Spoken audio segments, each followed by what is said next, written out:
Майтамандуулук өтө коркунучтуу угулбаганы менен анын жыйынтыгы ден соолукка бир топ залакасын тийгизет. Ал кандай оору жана андан кантип арылса болот, алдыда кенен токтололу.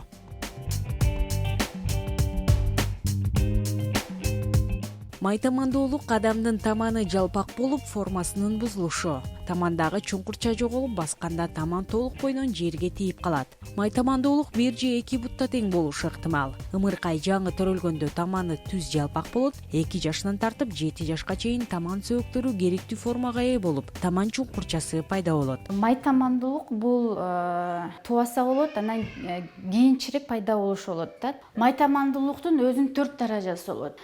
Мисалы бул жерде төрөлгөндөн баштап 3-4 жашка чейин өзүнүн баланын түзүлүшү, плоско-вальгусная установка стопы деп биз диагноз коебуз да. Бул физиологический, бул ушундай өзү негизи болуш керек. Көп учурларда бизге ата-энелер келишет, баламдын буту майтамаган депчи. Негизи 5, 6, 7 жашка чейин майтамандын диагностикасы коюлбайт. Төрөлгөндө бала негизи таманда 7 сөөк болот. 7 сөөктүн ичинен бала төрөлгөндө 3 сөөк менен окостенение деп коет, сөөгү рентгенден даже көрөт. Калган 4 сөөгү кемирчек болот да. Анан ошол себептен таманда бул подкожно-жировая клетчатка деп коет, майчасы калыңыраак болуп балдар төрөлөт да. Биз ата-энелерге түшүндүрөбүз да, силердики азыр 3 эле сөөгүңөр сөөк болуп турат, калган сөөгүңөр кемирчек болот. Ошол кемирчектердин сөөктүн ортосунда, ар бир 7 сөөктүн ортосунда связка болот.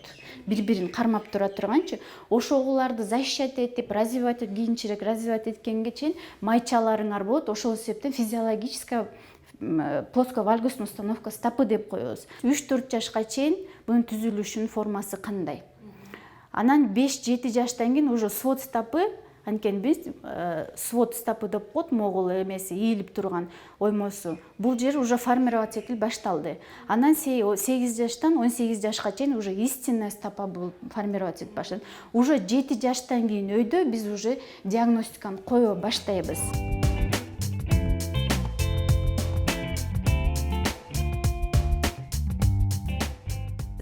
Кеңеш беребиз биз ата-энелерге. Биз айтабыз, что майтаманга профилактика кылабыз десеңер, эң биринчи бул массаж. Таманын массаж жасагыла депчи. То есть ушул эле таманга могул 8 деген сүрөттү тарткыла депчи. Анткени майтаман деген бул сводду түшүп калат да.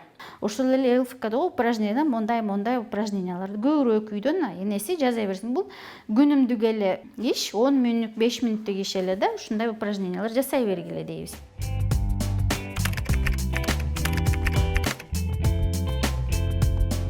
Биринчиден туура бут кийим деген кандай болот? Туура бут кийим деген эң негизгиси ата-эне деген арткы задник арткы жагы катуураак болуш керек. Бут кийимдин арткы жагы бекемирээк болуш керек. Эмне себептен де бул кызыл ашыкты кармап турат. Батеги бул ар бир бут кийимдин катуу да болбош керек, жумшак да болбош керек.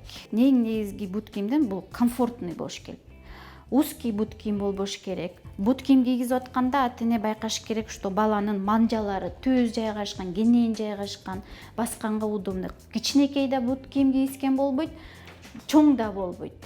Колдон келишинче азыр современный эме боюнча шведская стенка дегендер бар, ковриктер бар, специальный массажерный ковриктер бар. Ошол упражнениялар жасагыла дейбиз. Болушунча бир спортко бергиле, машыгууга бергиле дейбиз. Ошол эле сүзүүгө, бассейнге барсын, чтобы именно стопа жакшы иштеп, связочно-мышечный аппарат деп коет, ошо булчуңдары жакшы өссүн депчи.